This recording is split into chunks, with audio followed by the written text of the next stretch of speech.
Hello, good morning to you and welcome to Business. Now, government says it will prioritize the fate of workers post the Tigo-Airtel merger before giving its blessings to any regulatory approval for the deal. This is one of major issues that have come in negotiations with the two entities on approving the merger. Government, in principle, has agreed to approve the process, but is insisting that it wants a structured plan on what would happen to the workers of the two institutions when the merger is complete. According to government, it wants some clear commitments from the two entities to ensure that none of the workers is shortchanged in this whole arrangement. It adds that it wants to approve the process because of the expected benefits that it would bring to the industry in terms of real benefits to consumers. On the current shares that government had in the then Westel before it transitioned to Zain and now Airtel, Joy Business is learning that those shares have been diluted by the board of Airtel because of some additional investments or cash calls which government failed to contribute.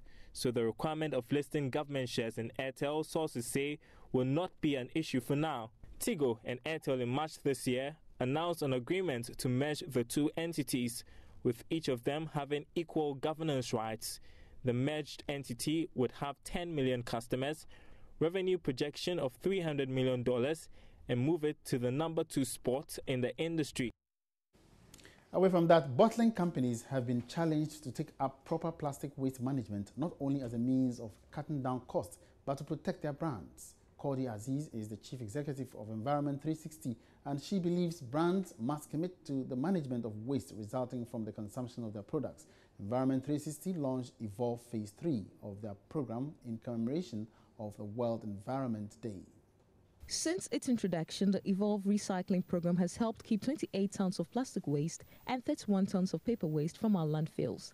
The project has also raised close to 60,000 Ghana cedi to provide environmental education for children in the coastal areas. Speaking to Joy Business, the chief executive of Environment 360 said plastic waste management was important for businesses. It also just makes really good sense at this point to be environmentally conscious because people are really starting to associate poor sanitation with certain brands. So particularly if you are a brand and your bottle is labeled and I go to the beach and I look down and I see your brand label there, that's really not something that you probably want to be associated with.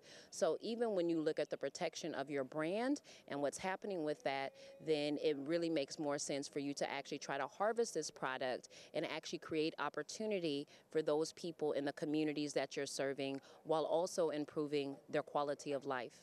The Evolve Community Recycling Program is a landmark recycling project founded by Environment 360 and Volta Ghana Limited. It is funded through the Australian High Commission's Direct Aid Program. Andrew Barnes is the Australian High Commissioner to Ghana. Well, I think as one of the people made a question and a comment today, the responsibility for the waste is not just on the people who use the product and throw it away or how they dispose it. I think a lot of the responsibility for it has to be fall on the shoulders of those who actually produce the product. So those who produce the plastic bottles, they've got to take responsibility for the whole life cycle of the product. So what happens to it? Can it be recycled? If it can't be recycled, how it's managed? It's no good producers just producing plastic containers, plastic bottles that have no future and can't be recycled or can't be used again or disposed of properly. The launch of Evolve Phase 3 was in commemoration of the World Environment Day, which is under the theme Connecting People to Nature. And that's all in business. Many thanks for your time. Have a great morning.